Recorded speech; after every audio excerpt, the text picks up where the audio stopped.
What's up, space pirates? This is your Admiral, the engagingly eccentric Dr. Disaster, and the Subnautica 2 controversy has gotten really out of hand really quickly. Boy, that escalated quickly.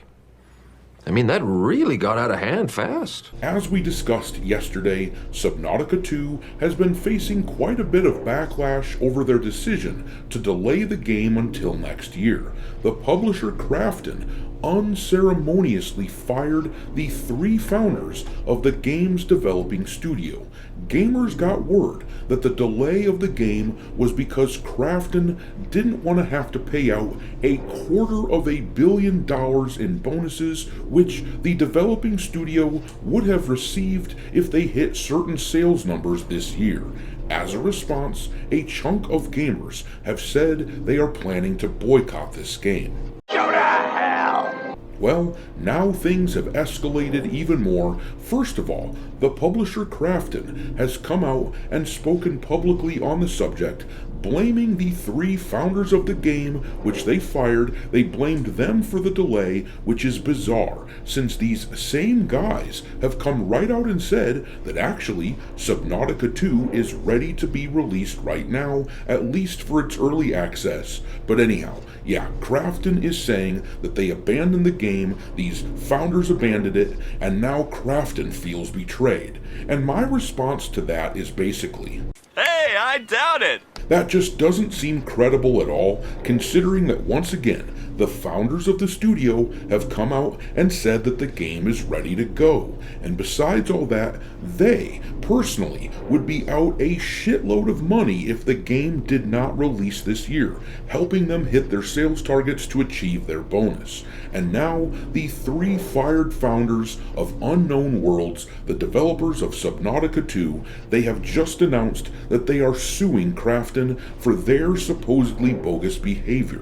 For Krafton and for the developers who work at Unknown Worlds yet, this is swiftly turning into a nightmare situation, but for all the rest of us who love this sort of entertainment, there's one word to describe this scenario. Groovy.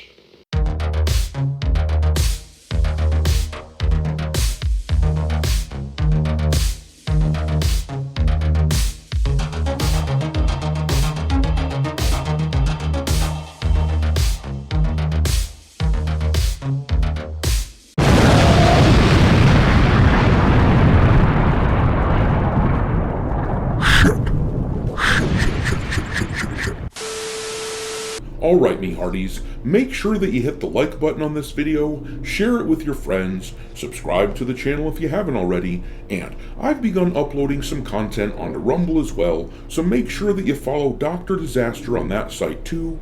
Also, give me a follow over on X, where my handle is Dr. Disaster 1. But anyhow, let's take a look in more detail as to what is going on with this Subnautica story. We'll start by reading this article here from PC Gamer, where they talk about Krafton's accusations aimed at the founders of Unknown Worlds. The article says here, the Cold War of words between Subnautica 2 publisher Krafton and the recently ousted leadership of developer Unknown Worlds got very hot today as Krafton issued a statement accusing the former studio heads of effectively abandoning the project, resulting in repeated confusion, indirection, and significant delays in the overall project schedule. Once again, I am gonna press X to doubt. Krafton is trying to play on basic gamer sentiment. We are an impatient lot, and they want us to blame these former bigwigs of Unknown Worlds for the game being delayed, but that is a bizarre accusation. Those guys stood to lose a shitload of money if they didn't hurry, as the article is about to tell us. It says here, Krafton acquired Subnautica developer Unknown Worlds in 2021 for $500 million.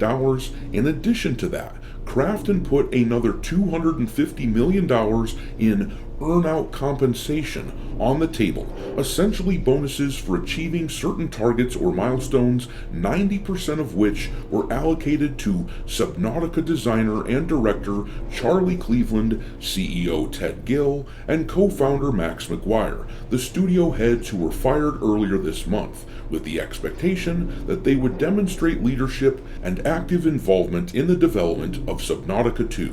However, regrettably, the former leadership abandoned the responsibilities entrusted to them. Krafton wrote, Subnautica 2 was originally planned for an early access launch in early 2024, but the timeline has since been significantly delayed. Krafton made multiple requests to Charlie and Max to resume their roles as game director and technical director, respectively, but both declined to do so. Once again, I highly doubt this story that Krafton is spinning here. They have essentially been caught red-handed trying to do something pretty shady, trying to make sure they don't have to make this $250 million payout.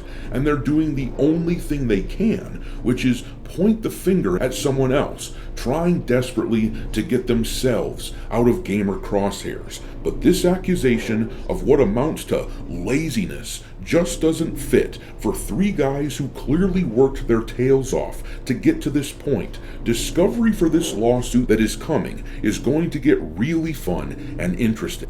And speaking of the lawsuit, this is the statement from Charlie Cleveland, one of the studio founders who was fired and who is now suing Krafton. He wrote here, "It continues to be an explosive and surreal time for the Subnautica team and community. None of this is what we wanted, but we truly appreciate the amazing support we've gotten from everyone. It means a lot to us, especially now. As I wrote last week, we know in our souls that the game is ready for early access. That's just how we roll, and we'd like nothing more than for you to play it. Game devs live for this, but it's not currently under our control." And here's the thing, Krafton is the one saying the game isn't ready, and these guys are saying that it's ready to rock. But this was always meant to be an early access release, and the true release for the game was originally not going to be for another year or two. So, if Krafton's contention is that the game has a few bugs or not enough content or whatever, I strongly suspect that this would not have been a problem in the slightest. That is to be expected in an extended early access release like this. But the guy then wrote, "We've now filed a lawsuit against Krafton. The details should eventually become at least mostly public. You all deserve the full story. Suing a multi-billion-dollar company in a painful, public, and possibly protracted way was certainly not on my bucket list, but this needs to be made right. Subnautica has been my life's work, and I would never willingly abandon it or the amazing team that has poured their hearts into it." And then the next paragraph that he wrote talks about how people accused he and his fellow studio founders for wanting to keep all of the bonus for themselves, and he says it's untrue, but to me, that's irrelevant. Whatever they do with the money is their own business. The big takeaway, in my view, is how I find it difficult to believe that these people would willingly abandon their studio, especially on the brink of a massive payout. Literally, a third of their buyout's total value was on the line. Now, maybe it is true that they did flake out, but I doubt it. I have my issues with the guys who founded Unknown Worlds, but calling them lazy or whatever Krafton is saying here, it just doesn't fit. But I'm gonna leave it there. What do you make of this situation? Drop your thoughts into the comment section below, and we will talk there.